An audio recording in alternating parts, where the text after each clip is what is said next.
This is the first part of our final exam question, and it asks us to derive and explain the differential equations governing air temperature, and water mole fraction in air. So to start, we'll look at our situation.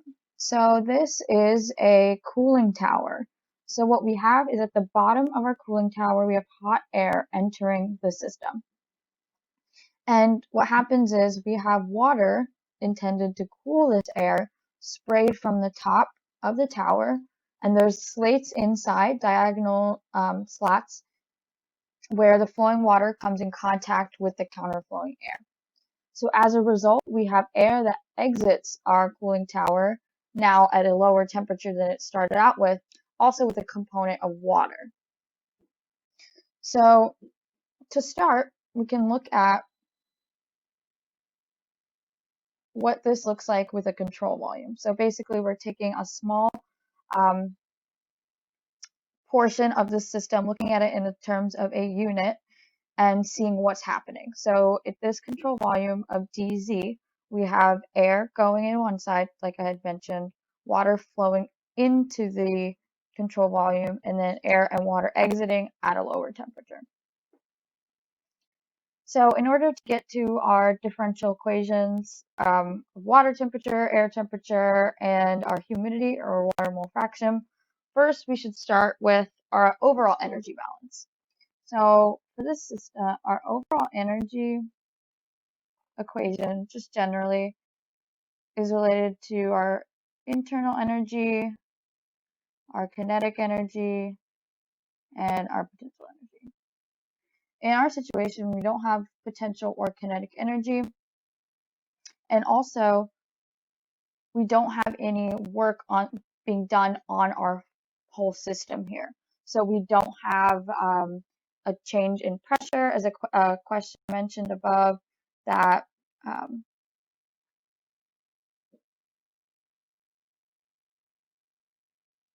that the pressure drop is negligible, and also we don't have a change in volume. So we can say that our internal energy, our total energy here, is all due to the change in enthalpy.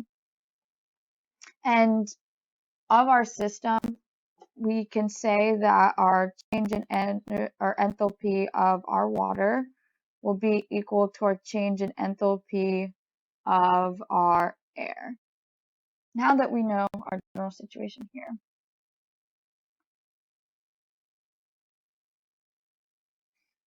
we can look at what are, for our water temperature differential equation, where we would start. So our change in enthalpy, or enthalpy, will be equal to our sum of our mass flow rate for that component times a specific heat times our change in temperature. So we start with our water temperature differential equation. We'll say that our dHW, so our change in enthalpy of water, based on our control volume, we're calling our mass flow rate of water as GW. And we want to multiply that by the cross-sectional area of our tower, of our, so that would be our flow rate of water times that area times our change in temperature of water, so dT. So that will then be equal to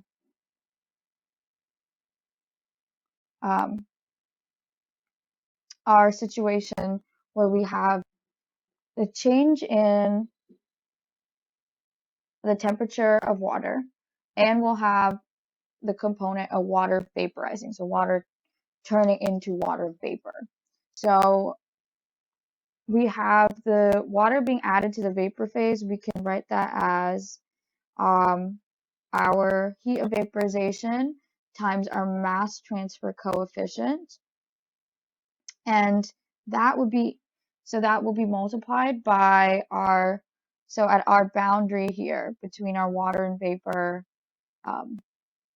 transition, at some point really close to our interface, we'll have a concentration of water initially, and then at some point far from that boundary, we will have a concentration of water at infinity. So we can use that to multiply by our mass transfer coefficient, which takes into account the boundary layer, so our delta, which is hard for us to get at. So we can take our Kc times our heat of vaporization and multiply that by our concentration of water at the interface minus our concentration of water at some point far away from that boundary, so at the bulk. And then we want to add that to the component that's taking into account the change in temperature. So we will multiply our air-water heat transfer coefficient by the temperature changes. So we'll multiply that by the temperature of our air, because it's hotter, it starts out hotter than our water, and then the temperature of our water.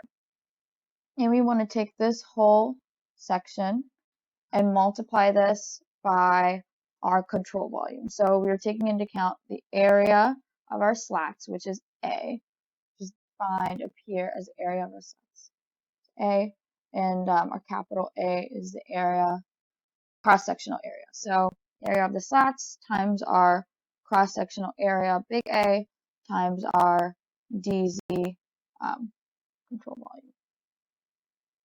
Okay, so I have our differential equation here for our change in water temperature of our system.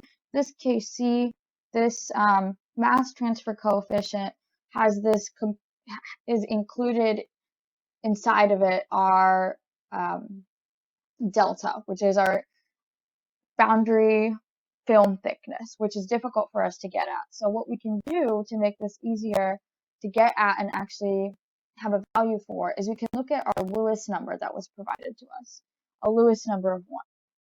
Our Lewis number is a ratio between the thermal and mass diffusion rate. So it's easier for us to get at our thermal diffusion rate, but not as much our mass diffusion rate, so that delta. So what we can do is use this ratio to help us find our Kc. So our Lewis number is defined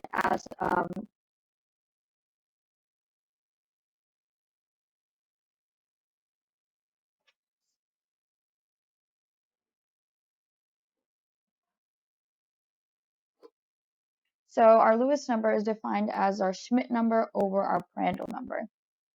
So we want to divide our Schmidt number by our Prandtl number to give us our Lewis number. So how we can do that is we'll start with our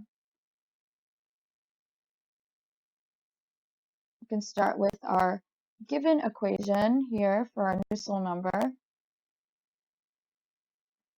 in the question, where you have your Nusselt number is equal to 0.6 times the Reynolds number to the 1/2 times our Prandtl number to the 1/3. And then the Sherwood number, which is very similar to the Nusselt number, but it takes into account the Schmidt number here. So by dividing the Sherwood number by the Nusselt number, we can get to our Lewis number. So that ratio would be equal to our Kc times d over our coefficient, diffusive coefficient, times K over,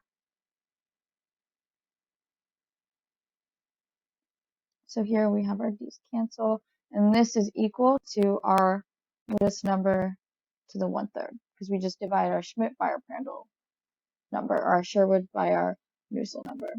Oh. So this then gives us that we have Kc over H equals K over dAB, which is equal to Kc H, and we can rewrite this portion as our rho times Cp times our Lewis number based on the definition of our Lewis number, and that's again equal to 1/3.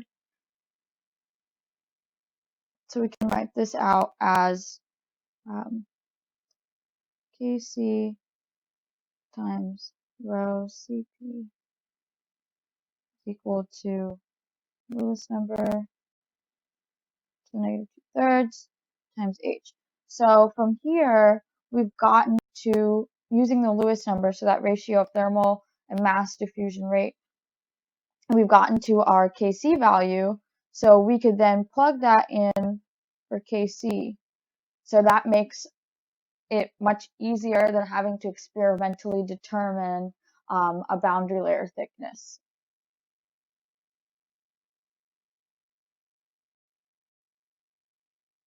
So this is our water temperature differential equation. So for our air temperature, since we said at the beginning that our enthalpy, our change in enthalpy of water is equal to our change in enthalpy of air, we can write that out here, that the change in enthalpy of water is equal to our change in enthalpy of air. So we can say that our total flow rate of water and air times, so our mass flow rate, that component, times our specific heat of water times our change in temperature of water, or sorry, air, so for air, will be equal to our same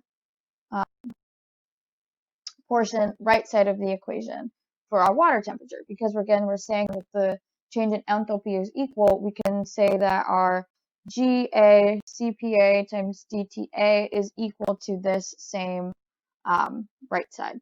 So we can write that our heat of vaporization times mass transfer coefficient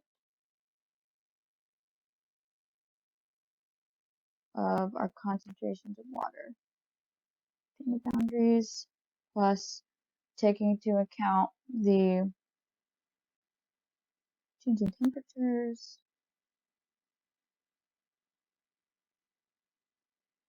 for that volume is equal to our differential equation for our air temperature. And again, we would have, now that we have Kc, we can use our Lewis number ratio to plug in that value for our Kc. So this is our differential equation for air temperature. Okay, now moving on to our water mole fraction in air, or another way to think about it is just the humidity in air. So when we're looking at the humidity in air, so if we're looking at that partial pressure of water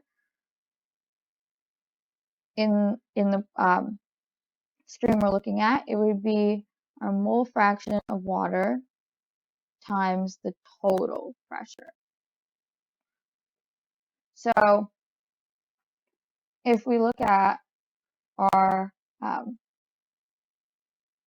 area, our mass flow rate of air, that would be equal to our density of air times our volumetric flow rate of air. And that would be equal to our pressure times our mass average over RT times, so our volumetric flow rate would be our velocity of air times the cross-sectional area. So where we could go from here is that our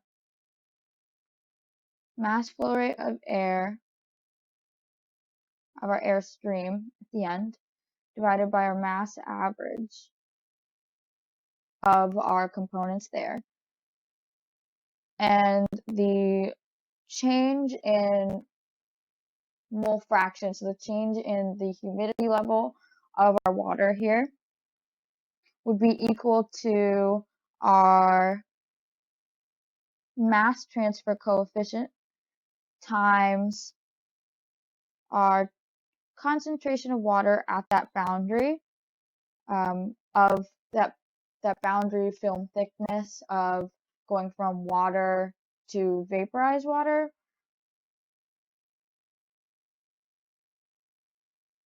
times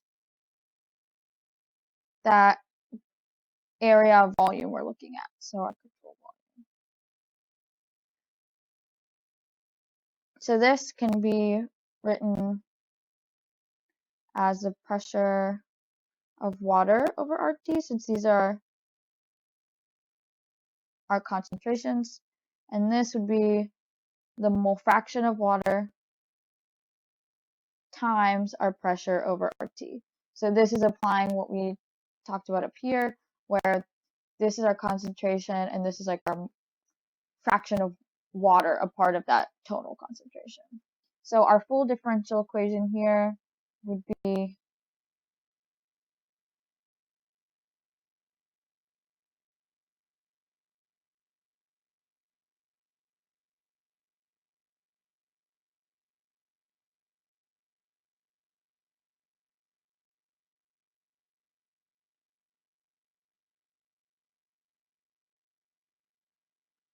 so our mass average, which we don't have a value for, is simply written like this. So mass average would be our water plus our air, and we're dividing that by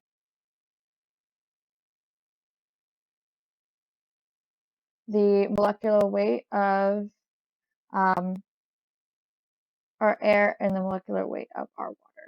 So we can plug that in for our mass average.